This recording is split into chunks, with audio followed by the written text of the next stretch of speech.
Sabay-sabay po nating basahin ang Aklat ng Mga Awit, chapter 119 verses 33 to 48.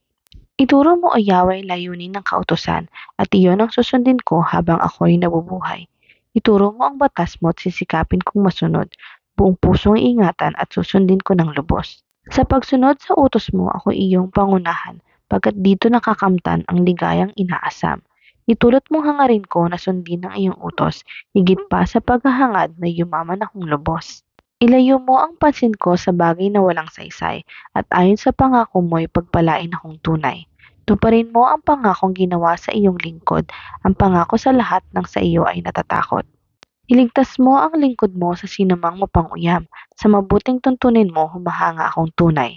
Ang lahat ng tuntunin mo ang hangad ko'y aking sundin, pagkat ikaw ay matuwid kaya ako'y pagpalain. Sa akin ay ipadama dakilang pag-ibig mo, ayon sa pangako Yahweh iligtas mo ako, upang yaong nanlalait sa akin ay masagot ko, yamang ako'y may tiwala sa lahat ng salita mo.